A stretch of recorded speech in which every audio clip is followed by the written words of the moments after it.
اور ایجنڈا حکومت کے ڈاکٹر پاس کیا صاحب ہے. کیا یہ بلیک اینڈ وائٹ میں نہیں ہے کہ اداروں کا کردار سیاست میں محدود ہونا چاہیے، ہر کوئی اپنی اپنی آئینی حدود کے اندر رہ کر کام کرے؟ یہ تو پڑھی لکھی بات ہے، کانسٹیٹیوشن کہتا ہے، اس کے اوپر تو اتفاق رائے کرنا آسان نہیں ہے؟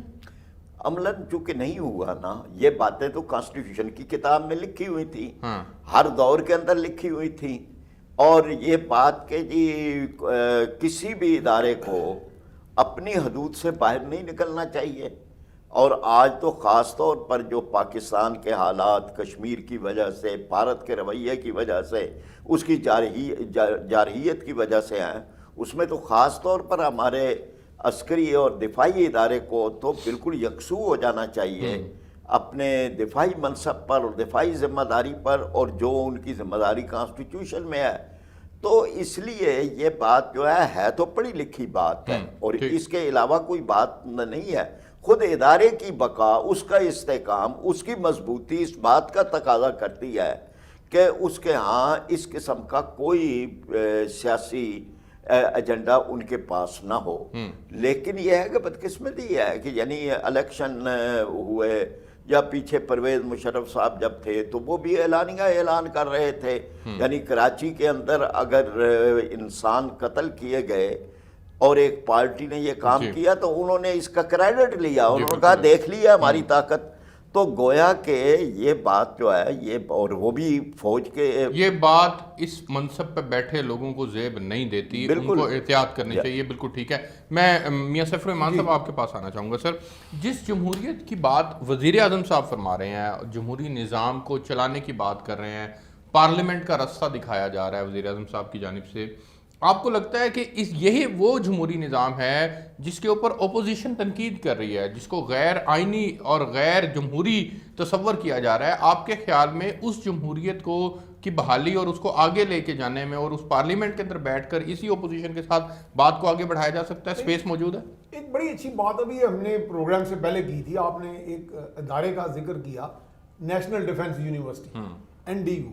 مجھے وہاں اتفاق سے 2-3 کورسز کرنے کا موقع ملا. وہاں میں رہا بھی کوئی 1 مہینہ 1.25 مہینہ، اور مختلف مسلح افواج کے بھی میرے ساتھ جرنیل بھی تھے، DGIS بھی ہوئے جو بعد میں مطلب امپورٹنٹ لوگ آتے ہیں اس میں، وکلا بھی آتے ہیں، اپوزیشن کے لوگ بھی آتے ہیں، اور سارے کورسز وغیرہ ہوتے رہتے ہیں. وہاں کا جو ایک موٹو یا ایک سلوگن ہے نا جی، اس پہ میں نے تقریر بھی کی تھی، اس سلوگن پہ جو میری آخری تقریر تھی کنکلوڈنگ، تو وہ تھی کہ سینگ بیونڈ پرسیپشنز، یعنی کہ کیا آپ کو دکھائی دے رہا ہے اور اس سے آگے کیا ہے، یا اس کے پیچھے کیا ہے، یا اس کا اندر کی بات کیا ہے. تو بات یہ ہے کہ دنیا میں پرسیپشنز پر جنگیں بھی ہو جاتی ہیں، یعنی کہ آپ یہ جی ہم خیال ہیں، یہ عدم خم خیال ہیں، یہ اس طرح کے لوگ ہیں، یہ اس طرح کے. اس وقت جو پرسیپشن بنی ہوئی ہے نا، کہ پرسیپشن یہ بنی ہے کہ عمران خان جب جمہوریت کی بات کرتے ہیں تو وہ کہتے ہیں میری حکومت بچ جائے ایٹ آل کاسٹ، اور جو میں ایجنڈا جس کا میں ذکر کرتا ہوں، خواہ اس میں منہ پہ میں ہاتھ پھیرتا ہوں اور ایک عامیانہ سی گفتگو کر جاتا ہوں ایک وزیر اعظم کے منصب کے برخلاف، تو اس کو تقویت دینا وہ سمجھتے ہیں. یہ اب پرسیپشن جو ہے یہ اب لوگوں میں اتنا زیادہ ایکسپوز ہوا ہے، تو اس سے اب وہ ویک ہوئے ہیں. اب میں ویک کی تھوڑی سی ایک تعریف کر دوں. ویک ہونے سے، کمزور ہونے سے شاید لوگ تاثر یہ لیتے ہیں کہ جی بس حکومت گئی. یہ ضروری نہیں ہوتا کہ حکومت چلی جائے، یہ ضروری نہیں کہ 13 تاریخ کو بہت بڑا جلسہ ہو جائے اور اچانک ہی عمران خان کہیں جی میں جا رہا ہوں گھر. یہ ضروری بھی نہیں ہے، ایسا ہو بھی جاتا ہے، لیکن ایسا ہوا نہیں ہے جی. ایک موقف، کسی ایک جلسے کے نتیجے میں حکومت گھر نہیں جاتی، لیکن ایک موقف جو ہے وہ بڑے پرزور انداز میں ذہنوں میں سرایت کر جائے گا. لوگ سمجھیں گے کہ غالباً 10-11 پارٹیاں چھوٹی بڑی جو بھی صحیح مین سٹریم کے لوگ ہیں. لیکن سر دیکھیں، ایک ہے اپوزیشن کا نیریٹو اور ایک ہے حکومت کا نیریٹو، حکومت کا بیانیہ. حکومت آج اپنے بیانیے کو مزید مضبوط کیسے کر سکتی ہے؟ جب وہ اپنے الیکشن میں کیے وعدوں کی تکمیل کی جانب بڑھے گی. آپ کے خیال میں عمران خان صاحب کی کارکردگی اتنی متاثر کن نہیں ہے کہ عوام ان کا ساتھ بھی دے گی، ان کے ساتھ بھی کھڑی ہوگی، ان کو بھی سپیس دے گی؟ نہیں، میرا خیال ہے کہ کن کا لفظ لگانا ہے تو تباہ کن کہہ دیں تو بہتر ہے، متاثر کن کی بجائے. اچھا. ان کی کارکردگی تباہ کن رہی ہے. دیکھیں ایکسپیکٹیشن تو ہوتی ہیں بہرحال. دیکھیں میں اس کا ایک چھوٹی سی بات ہے، جو اپوزیشن ہوتی ہے وہ گورنمنٹ ان دی ویٹنگ ہوتی ہے، شیڈو گورنمنٹ ہوتی ہے. بالکل ٹھیک ہے جی. اب میرے خیال میرے ساتھ جماعت اسلامی کے مجھے بہت کور کرنے کا موقع ملا. مجھے میاں اور میں صاحب نے ان کا آپ ایک ان طریقہ کی کار دیکھا کارکردگی ہے. کو جو تباہ کن کہہ رہے ہیں جی. آپ اس کارکردگی کی ڈیفینیشن میں اگر جائیں تو مجھے کیا آپ بتانا پسند فرمائیں گے میرے ناظرین کے لیے کہ ان کے پاس کون سی ایسی مجبوریاں اور مشکلات جو ان کو ماضی کے اندر حکومتوں کو نہیں رہی جبکہ ان کو سامنا کرنا پڑا جس میں کرونا سب سے بڑی مجبوری تھی, تو آپ ان کی سپیس دیں نا تھوڑی سی. جی میں اسی طرف آ رہا ہوں. میں جماعت کا اس لیے ذکر کر رہا ہوں کہ جماعت کو میں نے کور کیا جب بھی, تو میں نے ان کے اندر ایک آرگنائزیشن کا, ایک تنظیم سازی کا ایک سسٹم دیکھا کہ یہ بطور اگر یہ حکومت میں نہ بھی ہوں تو متبادل منصوبے اور یہ چیزیں بناتے رہتے ہیں. جو گورنمنٹ ان دا ویٹنگ ہوتی ہے اپوزیشن, وہ صرف جلسے جلوس دھرنوں کے لیے نہیں ہوتی. اگر یہ 22 سال میں کوئی متبادل منصوبے بناتے, اور اپوزیشن لیڈرز کو آپ دیکھیں کہ باہر کے ممالک کے پرائم منسٹرز تک آگے ملتے ہیں, جرنیل تک آگے ملتے ہیں, وہ آپ سے بھی آپ کا موقف لیتے ہیں, آپ سے فیڈ بیک لیتے ہیں کہ اس ملک کی کمزوریاں کیا ہیں, اسٹرینتھس کیا ہیں. اس کے دوران اگر انہوں نے کام کیا ہوتا تو جب ریپبلکن پارٹی جاتی ہے, ڈیموکریٹس آتے ہیں, راتوں رات ان کے پاس متبادل منصوبے ہوتے ہیں. یعنی ان کی کوئی ایسی منصوبہ بندی نہیں تھی. سر نہیں, آپ پاکستان کے کانٹیکسٹ میں دیکھیں نا, مجھے کارکردگی کی ڈیفینیشن کے اندر ذرا واضح کریں کہ پاکستان کے اندر ماضی کے اندر کون سی ایسی حکومتیں نہیں ہیں جنہوں نے پہلے 2 سال کے اندر کو بڑے پروجیکٹ کھڑے کر دیے. کارکردگی کو جانچنے کے لیے آخری 3 سال ہوتے ہیں سر. نہیں, میرا خیال ہے کہ وہ ٹھیک ہے, لیکن جو کہ ہر آنے والا جو دن ہے وہ پیچھے سے بہتر ہونا چاہیے. یعنی اگر آپ نے کچھ سیکھا ہے سارے پولیٹیکل پروسیس میں, کوئی شک اس میں آپ کی تیاری ہونی چاہیے. میں تو ماڈل ہی نہیں وہ دے رہا, میں تو پاکستانی ماڈل پہ نہیں بات کر رہا, بھارت کا بھی ماڈل آپ کے سامنے ہے. دنیا میں جتنی حکومتیں ان کا ماڈل یہی ہے کہ اپوزیشن جو ہوتی ہے وہ جلسے جلوسوں کے ساتھ, تحریکوں چلانے کے ساتھ ساتھ وہ باقاعدہ ایک متبادل منصوبے, ایک متبادل ڈھانچہ بنا کے ایک گورننس کا, طرز حکمرانی کا اس نے تیار رکھا ہوتا ہے. ٹھیک ہے. یعنی اس پہ جب بھی یہ آئے, یہ تشریف لائے عمران خان, تو کوئی متبادل ڈھانچہ آپ کو دکھائی نہیں دیا. کوئی ایسے بات لگی کہ جب انہوں نے سوائے دلیلیں دینے کے, تعویلیں دینے کے کہ جی ہم آئے اور تجوری خالی تھی, ہم کیا کرتے, نئے پاکستان کی جانب قدم نہیں بڑھ رہے, آپ یہ کہہ رہے ہیں. ٹھیک ہو گیا, مجھے ایک بریک پہ جانا ہے, بریک سے واپس آتا ہوں تو پھر مجھے جواد احمد صاحب بھی جوائن کر لیں گے. بریک سے واپس آتے ہیں تو پھر یہیں سے کنٹینیو کریں گے, میرے ساتھ رہیے گا.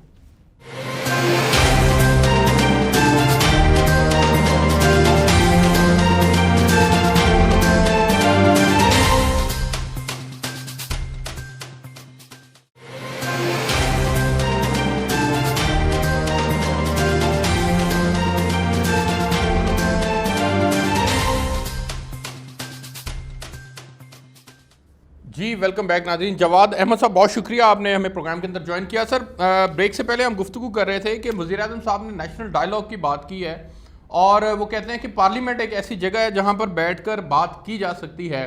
جس پارلیمنٹ کو یہ اپوزیشن والے ماننے کے لیے تیار نہیں ہیں, جواد صاحب آپ کیا سمجھتے ہیں کہ اسی پارلیمنٹ کے اندر بیٹھ کر اسی حکومت جس کے خلاف یہ تحریک لے کے چل رہے ہیں, کیا بات کی جا سکتی ہے؟ دیکھیں, پہلی بات تو یہ ہے ارسلان کہ یہ جو پوری سیاست ہے نا, یہ جعلی سیاست ہے, اپوزیشن کی بھی اور حکومت کی بھی. اچھا. اس کی بڑی سمپل سی وجہ ہے. جی. یہ جو اپوزیشن ہے یہ کہہ رہی ہے کہ یہ سلیکٹڈ ہیں. اس سے پہلے بھی ساری حکومتیں سلیکٹڈ ہی ہوتی تھی. پاکستان میں جو حکومتیں بنتی ہیں ابھی تک جو بنتی رہی ہیں, کیونکہ عوام تو ساتھ کسی کے بھی نہیں ہے, آپ کو بھی معلوم ہے اچھی طرح, عوام کسی کے ساتھ ووٹ دینے کی حد تک ہوتی ہے صرف, اس کے بعد کسی کے ساتھ نہیں ہوتی. تو اس لیے جو حکومت بنتی ہے اس میں مقتدر حلقے بھی ہوتے ہیں, اس میں باہر کی قوتیں بھی ہوتی ہیں, تو وہ تو ہوتا ہی ہے. اس لیے اپوزیشن کی بات تو ویسی عجیب ہے. دوسری بات حکومت کی ہے. حکومت جس پارلیمنٹ میں بیٹھی ہوئی ہے وہ پارلیمنٹ کو ہم مانتے ہیں, ادارے کے طور پہ مانتے ہیں, لیکن اس سے بیٹھے کون ہوئے ہیں؟ سرمایہ دار, جگیردار, مافیاز. وہ حکومت میں بھی موجود ہیں, اپوزیشن میں بھی موجود ہیں. تو ڈائلاگ کیا کرنا ہے انہوں نے آپس میں بیٹھ کے؟ انہوں نے آپس میں ڈائلاگ, میں بتاتا ہوں کیا کرنا ہے. نہیں جواد صاحب, کیا ڈائلاگ کرنا ہے کہ جی زمینیں نیشنل ڈائلاگ کی ضرورت نہیں ہے اس وقت؟ بالکل ہے, لیکن میں تو ایک پارٹی کا سربراہ ہوں جو یہ کہتی ہے کہ یہ ساری پارٹیز جو ہیں یہ رولنگ کلاس پولیٹکس کر رہی ہیں, اشرافیہ کی پولیٹکس کر رہی ہیں. انہوں نے ڈائلاگ کیا کرنا ہے بیٹھ کے؟ یہ نہیں کرنا کہ لوگوں کو روٹی ملے, لوگوں کو کھانا اچھا ملے, مطلب, اور ان کو جو ہے وہ کپڑا ملے, ان کو گھر ملے, یا ان کو تعلیم اور صحت ملے, یا روزگار اچھا ملے عزت کے ساتھ. یہ مسئلے نہیں ہیں ان کے مسئلے کیا ہیں بھلا؟ کہ جو زمینیں ہیں پاکستان کے اندر, ان میں کتنی زمینیں ہمارے پاس آئیں, کتنی دوسرے کے پاس جائیں. شوگر مافیا میں ہمارا کتنا حصہ ہو, ان کا کتنا حصہ ہو. ان لوگوں کو کتنی اجازت دی جائے کھل کھیلنے کی یا نہ دی جائے، یہ ان کے آپس کے مسئلے ہیں اور یہ ان کی آپس کی لڑائی ہے، یہ حصوں کی لڑائی ہے۔ اچھا یہ حصوں کی آپ لڑائی جو میں بات عمران کر خان رہے بھی شامل ہیں۔ ہیں جواز صاحب، جو آپ گفتگو فرما رہے ہیں، یہی وزیر اعظم صاحب نے بھی اس سے ملتی جلتی کچھ بات کی ہے۔ وہ یہ کہتے ہیں کہ یہ اپوزیشن ذاتی مفادات کے لیے اکٹھی ہوئی ہے، یہ قبضہ مافیا ہے، یہ کرپشن والی جماعتیں ہیں اور کرپشن کی ہوئی ہے انہوں نے ماضی کے اندر، یہ اپنے این آر او کے لیے اس وقت اکٹھے ہیں۔ تو آپ کا اور وزیر اعظم کا موقف تو ایک جیسا ہے۔ لیکن عمران خان تو قبضہ مافیا کے سربراہ ہیں اس وقت، عمران خان چوروں کے سردار ہیں اس وقت، جتنے بھی چور موجود ہیں پارلیمنٹ کے اندر یہ اس کے سربراہ ہیں اور اسی سسٹم سے آئے ہیں، اور ان کی پارٹی کے اندر لوگ ہیں جن کو یہ پکڑ نہیں رہے، یہ پکڑ ہی نہیں سکتے کیونکہ ان کے پیسے سے انہوں نے پولیٹکس کی ہے۔ عمران خان اتنے کرپٹ ہیں کہ انہوں نے اپنی کرپشن تو چھوڑے، انہوں نے لوگوں کی کرپشن کا جو پیسہ تھا اس کو بھی نہیں چھوڑا، اور اپنا جو ان کا معاملہ ہے وہ یہ ہے کہ وہ اتنے کنجوس واقع ہوئے ہیں کہ وہ چیریٹی کی باتیں کرتے ہیں لیکن ان کے پاس 14 جدادیں پڑی ہوئی ہیں، وہ چیریٹی میں نہیں دیتے، لوگوں سے چیریٹی مانگتے ہیں، ہم سے مانگتے ہیں، عام لوگوں سے مانگتے ہیں، بینر لگاتے ہیں، اشتہار لگاتے ہیں کہ ہمیں پیسہ دیں شوکت خانم کو۔ اپنی 14 جدادیں آپ نے کہاں لے کے جانی ہے؟ مرنا نہیں ہے آپ لوگوں نے۔ اسی طرح عمران خان کی جو اگلی بات ہے وہ یہ ہے کہ چیریٹی کے علاوہ یہ جو 300 کنال میں رہتے ہیں، مدینہ کی ریاست میں 300 کنال میں رہ جاتا تھا، اور میں مسلم لیگ نون کا نہیں ہوں اور نہ میں پیپلز پارٹی کا ہوں، یہ تو باتیں کرتے ہیں ایک دوسرے کے خلاف۔ میں تو وہ آدمی ہوں جو اس دھرتی کا بیٹا ہے، عام لوگوں کی طرح میں رہتا ہوں، عام لوگ اس دھرتی کے بیٹے اور بیٹیاں ہیں، میں ان کو ریپرزینٹ کر رہا ہوں۔ مجھے بتائیں 300 کنال میں رہنے والا آدمی پاکستان جہاں پہ 17,500 منیمم ویج ہو اور ملتی بھی نہ ہو، ان کو کیسے ریپرزینٹ کر سکتا ہے؟ وہ کر ہی نہیں سکتا۔ عمران خان جیسے لوگ، عمران خان جیسے حکمران جتنے جھوٹے اور دھوکے باز وہ ہیں، جو ان کا پورا کریئر رہا ہے، انہوں نے جو کہا نہیں کیا اور جو کہا تھا نہیں کروں گا وہ کر رہے ہیں، تو ہم ان کی بات نہیں مانتے، وہ ہمیں ریپرزینٹ نہیں کرتے۔ جھوٹے اور دھوکے باز جیسے سخت الفاظ آپ استعمال کر رہے ہیں، لیکن میرا خیال ہے کہ وزیر اعظم کا منصب اس بات کی جو ہے وہ تھوڑی سی تعظیم کے اعتبار سے میں کہنا چاہوں گا کہ اگر کچھ سافٹ لفظ ان کے لیے استعمال ہو جائے تو زیادہ بہتر ہے۔ آپ کا حق بنتا ہے کہ آپ ان پر تنقید کریں۔ دیکھیں ارسلان، میری بات سنیں، میں گالی نہیں نکال رہا۔ جھوٹا اور دھوکے باز وہ ہوتا ہے جو جھوٹ بولتا ہے اور دھوکے دیتا ہے، تو کیا اس کو کیا کہوں میں؟ کو گالی پتہ کیا ہوتی ہے؟ گالی ہوتی ہے جو نہیں ہوتا نا کوئی، آپ اس کو تشبیہ دے دیتے ہیں کسی کے ساتھ، آپ کوئی ایسی چیز کہہ دیتے ہیں کہ جو کہ سب کو پتہ ہوتا ہے کہ اس نے غصے میں کہی ہے، یہ تو انسان ہوتا ہی نہیں ہے۔ میں بات کر رہا ہوں جو یہ ہیں، عمران خان نے جھوٹ بولے ہیں اس قوم سے، انہوں نے سٹارٹ کیا ہوا ہے پچھلے۔ بالکل ٹھیک ہے، مجھے یہ بتائیں پھر ایک مجھے آخری، میں اس سیگمنٹ میں آپ سے یہ سوال کرنا چاہوں گا کہ پھر آپشن کیا ہے ہمارے پاس؟ اگر اپوزیشن کی بھی جعلی سیاست ہے، اگر عمران خان صاحب بھی قبضہ مافیا کے سربراہ ہے، تو پھر اس عام آدمی کے لیے ریمیڈی کیا ہے؟ وہ ریمیڈی تو بتائیں پھر قوم کو۔ ارسلان، ہم جو اتنی محنت کر رہے ہیں، اپنے پیسے سے سیاست کرتے ہیں، عام لوگ ہیں، مڈل کلاس کے، لوور مڈل کلاس کے لوگ ہمارے ساتھ آ رہے ہیں، ورکنگ کلاس کے بھی آئیں گے انشاءاللہ، آگے جو 85% طبقہ ہے آپ کا، مزدور، کسان، محنت کش، تو ہم تو یہ سمجھتے ہیں کہ برابری پارٹی یہ کرے گی۔ اب آپ تو میرے سے بات کریں نا، یا تو کسی اور سے بات کریں تو وہ آپ کو تبصرہ کر دے گا۔ ہم سمجھتے ہیں اس ملک میں طبقاتی حل ہے صرف۔ دیکھیں میں آپ کو سمپلی بتا دیتا ہوں، جب تک عام لوگ، اس دھرتی کے جو بیٹے بیٹیاں ہیں، اصل عام لوگ، جب تک وہ نہیں کریں گے اپنے آپ کو منظم پولیٹیکلی، سیاسی طور پہ، اور وہ جب تک متحرک نہیں ہوں گے ان کے خلاف، ان کی سیاست کے خلاف، جو اشرافیہ کی ہے، سرمایہ دار، جاگیردار، مافیا، قبائلی سردار، یہ اتنے پیر، یہ سب لوگ، ان کے خلاف جب تک وہ منظم نہیں ہوں گے یہ ملک نہیں چینج ہوگا۔ یہ ہمارا پکا جو ہے موقف ہے۔ ٹھیک ہو گیا، میرے ساتھ لائن پہ رہیے گا۔ میں ڈاکٹر فرید پراچا صاحب کو شامل کرنا چاہوں گا۔ ڈاکٹر صاحب، اپوزیشن کی بھی جعلی سیاست سمجھتے ہیں، عمران خان صاحب بھی قبضہ مافیا کا سربراہ ہے، طبقاتی جو ہے وہ اس کا حل دیتے ہیں، وہ بڑے بڑے جاگیردار طبقہ اور لوگوں کو جو ہے وہ ان کے خلاف ہونا چاہیے، عام آدمی کو آگے بڑھنا چاہیے۔ پی ڈی ایم جو بیانیہ لے کے چل رہی ہے وہ بھی عوامی مفاد کی بات کرتی ہے، بلکہ وہ تو کہتے ہیں کہ قومی مفاد کے لیے ہم باہر نکلے ہوئے ہیں، حکومت کا گھر جانا ضروری ہے۔ کنفیوژن ہے سر، ادھر اس گفتگو میں بھی کنفیوژن ہے، پی ڈی ایم کے بیانیے کے اندر بھی کنفیوژن ہے، حل کہیں نظر نہیں آتا۔ دیکھیے معاملات تو یہ ہے نا کہ اس بات میں تو حقیقت ہے کہ کوالٹی ایک جیسی ہے، چاہے وہ ماضی میں ہیں یا اب ہیں، وہی لوگ ہیں کہ جو عمران خان صاحب کے ساتھ بیٹھے ہیں، وہی خاندان ہے کہ جو پہلے 3 4 مرتبہ ان دونوں پارٹیوں میں کہ جو اس وقت پی ڈی ایم میں ہیں ان میں رہے ہیں، موجود رہے ہیں۔ اب تیسری جماعت نام گننے لگیں تو آپ کو آدھی اسمبلی اسی طرح کی نظر آئے گی۔ اور اس کے بعد یہ کہ کیا وہی 200 لوگ ہیں وہ اقتدار میں ہوتے ہیں، ادھر آ جاتے ہیں، اقتدار ہوتا ہے ادھر جدھر اقتدار ہوتا ہے۔ اب یہ کہ یہ سارے معاملے میں یعنی ٹھیک ہے کہ حکومت کے ہم بھی جماعت اسلامی ہم بھی مخالف ہیں، ہم سخت تنقید کر رہے ہیں، بڑے بڑے جلسے کر رہے ہیں، ہمارے جلسوں کے اندر بھی لوگوں کی ایک بڑی تعداد آتی ہے، لیکن ہم یہ کہتے ہیں کہ جس سسٹم کو تبدیل ہونا چاہیے، یہ جو چہرے بدلتے ہیں، یہ جو ادھر اور ادھر ہو جاتے ہیں، ان چیزوں سے عام آدمی کو کیا فائدہ ہوگا؟ کیا چیز اس کی قسمت کے اندر تو وہی غربت ہے، وہی مہنگائی ہے، وہی بے روزگاری ہے، وہی افراط زر ہے۔ اور آپ دیکھ لیں، یعنی یہ سر نیتوں کے اوپر پھر شک کیا جا رہا ہے نا، اگر اپوزیشن عوام کی بات کرنے کے لیے باہر نکلتی ہے تو تب اس کے اوپر شک کیا جا رہا ہے، آپ اگر تنقید کرتے ہیں، آپ حکومت کے خلاف باہر نکلتے ہیں تو آپ اپوزیشن کے اوپر بھی تنقید کرتے ہیں پیرلل، آپ ان کا پھر ساتھ دینے کے لیے تیار نہیں ہے، وہ آپ کا ساتھ دینے کے لیے تیار نہیں ہے، جواد احمد صاحب کی پارٹی دونوں کے اوپر اعتماد کرنے کے لیے تیار نہیں ہے، اب عام آدمی کی بات پھر کون کر رہا ہے؟ ارسلان، یہ کوئی ضروری ہے کہ آپ یا حکومت میں ہیں یا اپوزیشن میں ہیں؟ آپ کا اپنا نقطہ نظر نہیں ہے؟ بالکل آپ کی اپنی جواد صاحب کا ہے اپنا، نہیں، ہمارا بھی اپنا ہے، یہ جماعت اسلامی، ہم یعنی یہ پالیٹکس میں اور خاص طور پر جمہوریت میں یہ جو ایک دو پارٹی سسٹم ہے، یعنی اس کے میں آ کے تو وہ تو یعنی ایک طرح کی منافقت ہی ہوتی ہے نا، کہ سب کچھ چیزیں جاننے کے باوجود آپ جس طرف ہیں وہاں آپ انہی کے حق کے اندر بات کریں گے، چاہے وہ جھوٹ ہے، آپ کو خود پتہ ہے کہ آپ جھوٹ بول رہے ہیں، اور جو دوسرے ہیں وہ بھی اس رویے کو بدلنے کی ضرورت ہے، اس رویے کو بدلیں۔ حق ہے وہ، اگر آپ اور لیکن سر ڈاکٹر صاحب کیا جماعت اسلامی میں سراج الحق صاحب کچھ ایسی گفتگو کرتے ہیں یا کچھ غلط کام کرتے ہیں تو کیا جماعت اسلامی کے نائب امیر کے پاس یہ حق ہے کہ وہ اوپنلی آ کے پبلک میں کہے کہ جی میرا امیر ٹھیک نہیں کہہ رہا؟ آپ کی تو مجبوری ہے، آپ نے ان کی حمایت کرنی ہے۔ نہیں، یہ تو مطلب ہمارے تو آپ پارٹی کے اندر تو گفتگو کر سکتے ہیں، اوپنلی تو نہیں کر سکتے۔ ادارے ہی ہوتے ہیں نا، جب ادارے کام کر رہے ہوں، اب ہمارا ادارہ ہے، شورا ہے، وہ کام کر رہی ہوتی ہے، اس لیے کوئی بھی ہمارا امیر جو ہے وہ غلط بات اس طرح سے نہیں کرتا یا اپنی مرضی کی بات نہیں کرتا، وہ وہی بات کرتا ہے کہ جو بات ہماری شورا مل کے طے کرتی ہے۔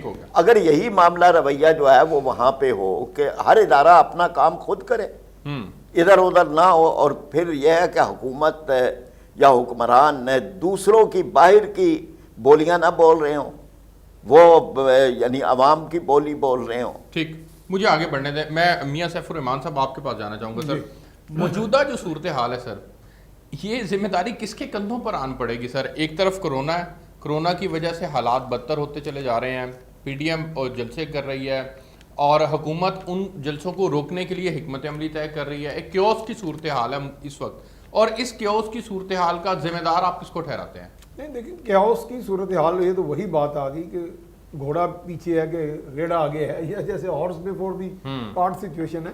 اس میں ہم کسی کو بھی بری ذمہ نہیں کہہ سکتے، جو آپ کی پولیٹیکل قیادت ہے اس نے ایک ذمہ داری کا مظاہرہ جب کرنا ہے، اور انہوں نے یہ سمجھنا ہے کہ ہم لوگ جو ہیں وہ صرف جمہوریت کا نام پہ صرف اقتدار آنے کے لیے نہیں آئے، ہم نے یعنی لوگوں کو ایجوکیٹ کرنا ہے، خود کو بھی کرنا ہے۔ اور دیکھیں، ایک جو لیڈر ہوتا ہے وہ ایک رہبر کی طرح ہوتا ہے، ایک رہنما، ایک معلم کی طرح ہوتا ہے۔ ٹھیک ہے، جب وہ کسی رویے کو، ایک ٹرینڈ کو سیٹ کرتا ہے تو لوگ اس کو فالو کرتے ہیں، چلے اگر بہت بڑی اکثریت نہ صحیح تو لوگوں کی ایک بڑی تعداد اس کو۔ اب ہمارے کئی آپ دیکھا ہوگا کہ آپ ہمارے مولانا پچھلے دنوں رحلت فرما گئے، جب آگے ایک انداز سے جب بات کرتے تھے تو لوگ بڑے نعرے لگاتے تھے۔ ایک دور میں ذوالفقار علی بھٹو تھے، وہ بھی جب آگے کرتے تھے وہ میں یہ کر دوں گا، وہ کر دوں گا، بڑے نعرے لگتے تھے۔ تو یہ ایک پاپولزم ہوتی ہے، وہ لوگوں میں ایک پولیٹیکل لیڈر کی طرف لوگ دیکھ رہے ہوتے ہیں رہنمائی کے لیے، اپنی مدد کے لیے بھی، کہ ہمیں یہ نجات دے گا۔ ٹھیک ہے، اچھا، اب ہم نجات دہندہ کا تو کسی نے کردار ادا نہ کیا، ہم صرف اسی ایجنڈے پہ چل پڑے کہ جناب یہ غلط ہیں، وہ غلط ہیں۔ اب دیکھیں، یہ بات عمران خان بھی صحیح کہہ رہے ہیں کہ یہ صرف زیادہ تر جو ان میں میجورٹی ہے، ایک تو مولانا فضل الرحمان یہ بدلہ لینے لگے ہیں کہ میں ہارا کیوں۔ اچھا، دوسرے جو ہیں، دوسرے وہ ہیں کہ زرداری صاحب اور نواز شریف صاحب، وہ تو اپنی جو احتساب ہے اسے بچنے کی کر رہے ہیں۔ لیکن اب یہ دیکھنا ہے کہ کیا اس میں لوگ اور بھی شامل ہو جاتے ہیں۔ آپ تو ایک ایجنڈا لے کے چلتے ہیں، لیکن لوگوں کا ایک ناراض سیگمنٹ بھی ہوتا ہے سوسائٹی کا، جو فعال ہوتا ہے، تھوڑی بات جو اپنی آواز، بالکل ٹھیک ہے، وہ شامل ہوا، وہ شامل آپ سمجھتے ہیں کہ پی ڈی ایم کے ساتھ ہوا ہے۔ مجھے بریک پہ جانا ہے، میں بریک سے واپس آتا ہوں تو جواد احمد صاحب سے جانوں گا کہ کانسٹیٹیوشن کے اندر یہ بات لکھی ہوئی ہے کہ ہر ادارے کو اپنی اپنی آئینی حدود کے اندر رہتے ہوئے کام کرنا چاہیے.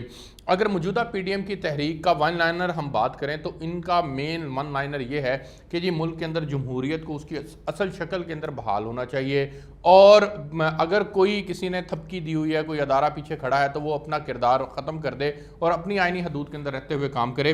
ان کا کیا موقف ہے اس کے اوپر ایک بریک لیتے ہیں, میرے ساتھ رہیے گا.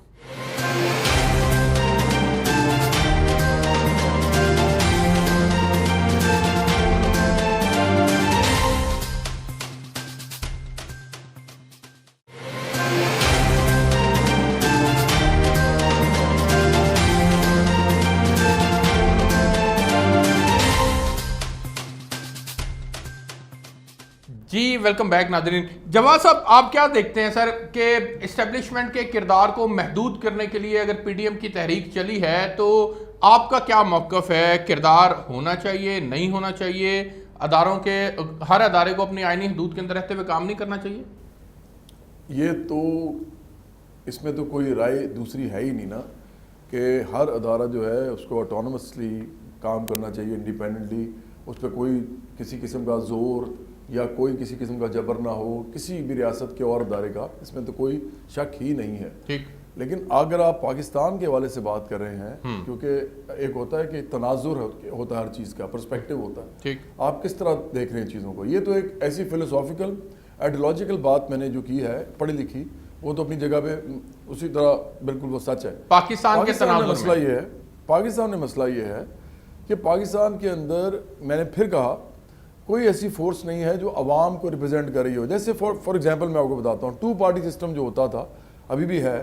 انگلینڈ میں 2 پارٹیز ہیں, ایک لیبر پارٹی ہے, ایک کنزرویٹو پارٹی ہے. کنزرویٹو پارٹی امیروں کی پارٹی ہے, لیبر پارٹی عام لوگوں کی پارٹی ہے. ابھی ڈیموکریٹس جو ہیں امریکہ میں وہ عام لوگوں کی پارٹی سمجھے جاتے ہیں, جنہوں نے ابھی بھی جو بائیڈن کو کیا ہے, پریزیڈنٹ منتخب کیا. اور جو دوسری پارٹی ہے ریپبلکنز, وہ امیروں کی پارٹی ہے. پاکستان میں طبقاتی بنیادوں پہ کوئی ڈیمارکیشن نہیں ہے سیاست کے اندر اس وقت بڑے لیول پہ, عوامی سطح پہ کوئی بڑی پارٹی موجود نہیں ہے. تو جب تک یہ نہیں ہوگا, عوام کا ایک ابھار جو ہے ایک پارٹی کو تشکیل نہیں دے گا اور اس کے ذریعے اپنی بات نہیں پہنچائے گا جو بھی پارلیمنٹ میں, اس وقت تک اسٹیبلشمنٹ کا رول رہے گا.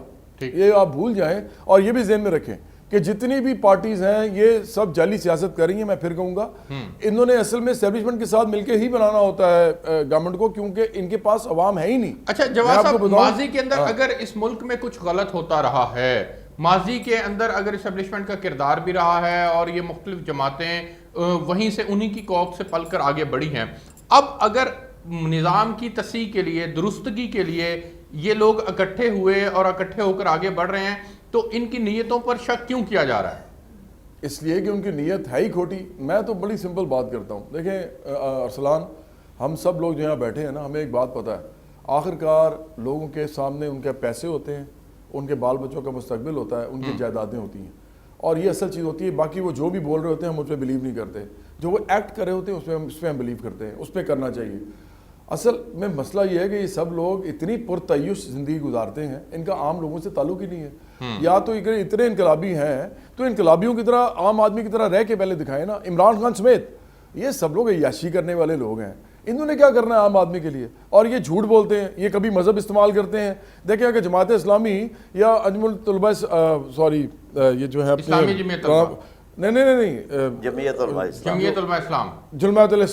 جمعیت علماء اسلام اگر یہ کریں نا بات, تو ان کے ساتھ تو ہم بھی مسلمان ہیں, ہم کو ڈائلاگ کر لیں گے. یہ کون ہے جو اس طرح کی باتیں کرتے ہیں؟ اور بھائی پہلے اپنے آپ کو دیکھو تو صحیح, آپ لوگ کس طبقے کو کی نمائندگی کر رہے ہو, اور آپ ہر وہ کام کر رہے ہو جو وہ طبقہ وہ کرتا ہے ایسے جو کہ عام آدمی سوچ بھی نہیں سکتا, اور اس کے ساتھ آپ مذہب استعمال کرتے ہیں. یہ سب لوگ بہت ہی جھوٹے, بہت ہی جعلی ہیں. ان لوگوں نے انہیں کچھ کرنا نہیں ہے. اب مریم نواز ہیں, اربوں کھربوں روپیہ ان کے پاس پڑا ہے. انہوں نے کہا کہ جی وہ فونٹ میں انہوں نے وہ لکھ دیا, انہوں نے اور بڑی چیزیں کی, انہوں نے کہا میری جائیداد کوئی نہیں ہے. کیا یہ غلط نہیں ہے؟ کیا عمران خان اس بارے میں غلط صحیح نہیں کہتے کہ انہوں نے یہ کہا, انہوں نے جھوٹ بولا, نواز شریف نے بھی جھوٹ بولا. اسی طرح آصف زرداری, بلاول بھٹو زرداری کے ابھی بلاول ہاؤس میں گیا تھا, وہ پتہ نہیں کتنے ایکڑز کا ہے وہاں پہ, یہ جو بیریا ٹاؤن میں, ادھر اندر جاتے آپ کو احساس ہو جاتا ہے کہ یہ جو لوگ ہیں یہ کچھ نہیں کریں گے پاکستان کے لیے. دیکھیں ارسلان چوئن لائی تھا, وہ ماؤ زیدونگ کے ساتھ شامل ہو گیا تھا. آپ کو پتا ہے وہ کون تھا؟ وہ one of the biggest land owners of China تھا, one of the biggest land owners. لیکن جب وہ آیا نا چوئن لائی کے ادھر ساتھ ماؤ زیدونگ کے, تو اس نے ان کے ساتھ شانہ بشانہ کھڑے ہو کے عام لوگوں کی جنگ لڑی. جواد صاحب, عام آدمی کی طرح لڑی. آپ کے تھاٹس, آپ کے نظریات, سوچیں, اور آپ جو اس ملک کے لیے سوچ رہے ہیں یہ بہت اچھا, بڑا آئیڈیل ہے, لیکن یہ ایگزیکیوٹ کیسے ہوگا, ممکن کیسے ہوگا؟ ناممکن چیزیں ہی آخرکار ممکن ہوتی ہیں, تو چیزیں بدلتی ہیں. اس ملک میں آخر اداروں کا بھی ایک کردار ہے. جب تک عام آدمی ایک بہت بڑی تعداد کے اندر آپ کے ساتھ شامل نہیں ہوگا تب تک تو اس کی ایگزیکیوشن ممکن نہیں ہے نا. اسلان آپ نے تو خود ہی, کیونکہ آپ مڈل کلاس کے بیٹے ہیں, آپ نے تو خود ہی بات کر دی. جی میں بالکل سمجھتا ہوں اس بات کو.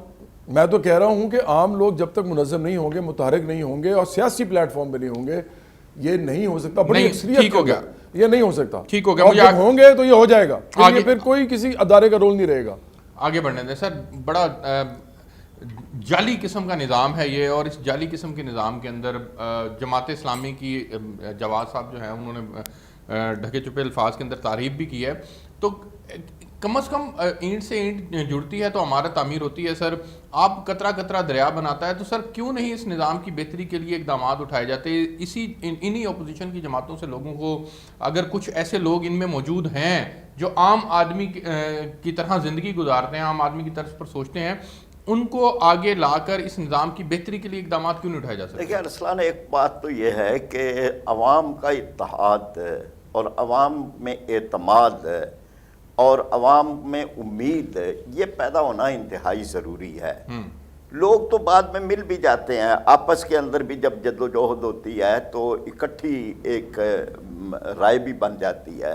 لیکن پہلے تو مایوس ہے عام آدمی. یہاں مطلب یہ ہے کہ ووٹ سے مایوس ہے, وہ اس بات سے مایوس ہے کہ کوئی بھی آ جائے. ہمارے مقدر کے اندر غربت اور افلاس, مہنگائی اور بے روزگاری یہی لکھے ہیں. وہ انصاف سے مایوس ہے کہ کوئی انصاف کا دروازہ نہیں جسے کھٹکھٹا سکے. یہ ابھی جو بچیوں کے ساتھ ایک درندگی کے واقعات ہوتے رہے ہیں اور ہو رہے ہیں, تو لوگ تلملا اٹھتے ہیں کہ جی کہاں ہم جائیں, کون ہے. اچھا سر, آپ لوگوں کی بات تو کرتے ہیں, لیکن مسئلہ یہ ہے کہ جب آپ ماضی کے الیکشنز کے ریزلٹس اٹھا کے دیکھیں تو لوگوں نے منتخب بھی تو انہی لوگوں کو کیا ہے نا. نہ تو جماعت اسلامی کو منتخب کیا ہے, نہ کسی اور جماعت کو منتخب کیا ہے.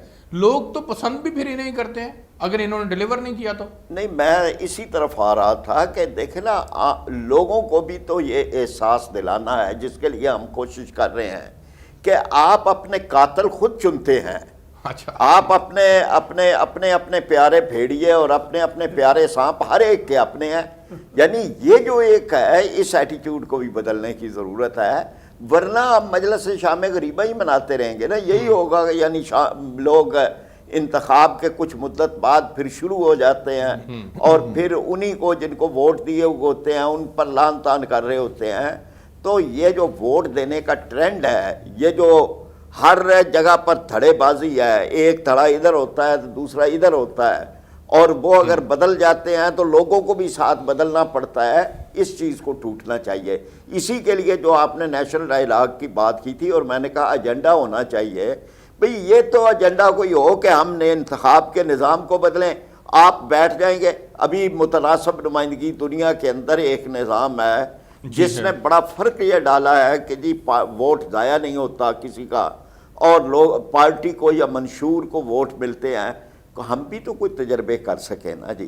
اس لیے ہم یہ سمجھتے ہیں کہ اب کوئی ڈائیلاگ ہو تو وہ ٹھوس بنیادوں پر تبدیلی کے نقطہ نظر. ٹھیک ہے, تجربے کر سکیں اور کچھ ٹھوس ڈائیلاگ کی طرف بات کو آگے بڑھنا چاہیے. ہم نے اپنے ابتدائیے کے اندر بھی یہ بات کی تھی کہ کیا اس وقت ڈائیلاگ کی طرف بات جا سکتی ہے. وزیر اعظم صاحب کے بیان کے بعد ڈائیلاگ کی طرف ہم نے اس نتیجے پہ پہنچے کہ بات اس وقت تک نہیں جا سکتی جب تک دونوں پلرز جو ہیں وہ اس کے لیے راضی نہ ہو, دونوں دھڑے تیار نہ ہو. موجودہ صورتحال کے اندر پھر کون اس بات کو آگے بڑھائے گا, کس کے کندھوں کے اوپر یہ ذمہ داری ڈلے کہ وہ ایک ڈائیلاگ کی طرف صورتحال کو لے جائیں اور اس ملک کے اندر کچھ ایسی نئے چیزیں طے ہو جائیں, نئے ایس او پیز طے ہو جائیں, تاکہ آئندہ آنے والی نسلیں جو ہیں وہ ماضی کی مشکلات اور مسائل سے دوچار نہ ہو سکیں. لیکن ماضی میں بھی ڈیڈ لاگ ہوتے رہے ہیں, ایسی بات نہیں ہے کہ ماضی میں بھی ہمارے ہاں ڈیڈ لاگ ہوتے رہے ہیں. ڈائیلاگ بھی ہوئے ہیں, پی این اے کی تحریک چلی اتنی بڑی, اس کے بعد بھی ایک ڈائیلاگ ہوا. نتیجہ اور اس میں نہیں، اس کے نتیجے میں پھر باہر ایسی قوتیں بھی درمیان میں آئیں، وہی تو عرض کر رہا ہوں۔ اور وہ دیکھیں یہ ایک ارتقائی عمل ہے، ہاں سیاست بھی ایک ارتقائی عمل ہے۔ اس ارتقاء کو جب اگر روکا جائے گا مصنوعی طریقے سے، یعنی وہی جب ہم بات کرتے ہیں کہ جی کچھ لوگ در آتے ہیں اندر اور وہ آگے پھر پورے کا پورا نظام سبوتاژ کر دیتے ہیں اور اس کو ہوسٹیج بنا لیتے ہیں، یرغمال بنا لیتے ہیں، ٹھیک، تو یہ چیزیں واقعتاً ایک رکاوٹ ہے، کیونکہ اگر سیاسی ارتقاء کا عمل رہا تو جو ہم آج سوچ رہے ہیں کہ جیسے ڈاکٹر صاحب نے کہا کہ اور لوگ بھی شامل ہوں گے، تو ایک دور آیا تھا واقعی۔ آپ کو لگتا ہے موجودہ پی ڈی ایم کی یہ تحریک ہمیں نیشنل ڈائیلاگ کی طرف لے جائے گی؟ مجھے لگ رہا ہے کہ یہ ایک ایسا امپیس مزید بن جائے گا، ایک ایسا بڑا ڈیڈ لاک ہو جائے گا جس کے نتیجے میں کوئی لوزر ہوگا، کوئی ونر ہوگا، اور پھر جا کے کوئی احساس زیاں ہوگا یا پھر احساس ابھرے گا کہ ہم تو کچھ نہیں حاصل کر پائے، اب یہ کرنا چاہیے۔ تو یہ ہے کہ اس وقت اس کو ایک نیشنل ایشو جو ہمارے ہیں اس کے اوپر واقعی ڈائیلاگ ہونا چاہیے۔ میں سمجھ سر ہم پارلیمنٹ کی بات کرتے ہیں، پارلیمنٹ کو عزت دینے کے لیے ہم تیار نہیں ہیں۔ عمران خان صاحب تھے، وہ اس پارلیمنٹ کو جعلی پارلیمنٹ کہتے تھے، یہ آئے ہیں تو یہ اس پارلیمنٹ کو، عمران خان صاحب نے تو لعنت تک بھیجی اس پارلیمنٹ کے اوپر۔ 100 سال پہلے ایتھنز کا نظام جو تھا اس کے کہا جاتا تھا جی یونان میں، in the name of the people of Athens, یعنی ہر بات لوگوں کے نام سے منسوب کی جاتی، یعنی کہ ہوتا وہاں لوگوں کے ساتھ بھی گھپلا تھا، استحصال ہوتا تھا، لیکن نام لوگوں کا لیا جاتا تھا۔ ہمیں تو لگتا ہے کہ 70 سال میں ہم لوگوں کے نام بھی نہیں لیا، لوگوں کے لیے کام بھی نہیں کیا، لوگ ہمارے لیے امپورٹنٹ ہی نہیں رہے۔ لیکن اب یہ نہیں ہے، یہ دیکھیں اس ارتقاء پروسیس کو جب چلے گا لوگوں میں شعور اب آ رہا ہے، اب اس شعور کو کوئی تو لیڈ کرے گا۔ وہ اگر موجودہ قیادت نہیں تو آنے والے وقت میں کوئی اور قیادت بھی ابھرے گی، لیڈرز آئیں گے اس طرح کا۔ جب ہم جو بات کر رہے ہیں آج، یہ بھی اس پروسیس کو ہم آگے بڑھا رہے ہیں۔ بالکل ٹھیک ہے۔ تو اس طرح کی بات جب کرتے رہیں، ضروری نہیں کہ عمران خان اور نواز شریف کا ڈائیلاگ ہو، میرا آپ کا ڈائیلاگ، میرا ڈاکٹر صاحب کا ڈائیلاگ، یہ بھی ایک اجتماعی بڑے ڈائیلاگ میں جا کے جو منتج ہوتا ہے۔ تو ہمیں اس بات کو، اس پروسیس کو آگے لے کے چلنا ہے، میڈیا والوں کو، اسکالرز کو، بالکل ٹھیک ہے، اس طرح سب نے ہمیں یہ بات کو بنانا ہے۔ جواد احمد صاحب آخری 30 سیکنڈ ہے سر، آپ سمجھتے ہیں کہ یہ موجودہ نظام کے اندر جو یہ تحریک کا سلسلہ چل پڑا ہے، یہ ہمیں اس طرف لے کر جا رہی ہے بات کو کہ کوئی ڈائیلاگ کا رستہ نکلے گا اور پھر ہم ماضی کی غلطیوں کو دوبارہ نہیں دہرائیں گے؟ دیکھیں دو چیزیں ہو سکتی ہیں، یہ ڈائیلاگ وائلاگ ہو جائے گا اور نظام اسی طرح گھسٹ کے چلے گا اور غریب آدمی کو پھر کچھ نہیں ملے گا، مڈل کلاس ویسی بیچاری محروم رہے گی۔ ڈائیلاگ ہو جائے گا تو کیا ہو جائے گا؟ دوسرا جو ہے تو مجھے بڑا برا سین لگتا ہے کہ اگر یہ زیادہ پولیٹیکل انارکی ہو گئی تو پھر یہ سوشل انارکی کی طرف بھی جا سکتی ہے، سوشل اکنامک انارکی کی طرف، پھر خانہ جنگی بھی ہوتی ہے، بڑا کچھ ہوتا ہے۔ تو اس ملک کے اندر ہم نہیں چاہتے یہ ہو۔ تیسرا جو ہے متبادل ہونا چاہیے کہ ایک نئی قوت ابھرے، جو کہ ہم کہہ رہے ہیں کہ برابری پارٹی ابھر رہی ہے، عام آدمی پارٹی آئی ہے نا دلی میں، انہوں نے سویپ کیا اس دفعہ، تو یہ اس طرح کی قوت ابھرے تاکہ اس پورے پولیٹیکل جو ہائی جیک ہے پولیٹیکل ایلیٹ کا، اس کو ان سے چھڑایا جائے، ان کا ایلیٹ کیپچر ختم کیا جائے اور عام لوگوں کو ان کی اصل وراثت جو ہے، جو اس ملک کے پارلیمنٹ میں جا کے انہوں نے قانون سازی کرنی ہے، اس کا موقع ملے۔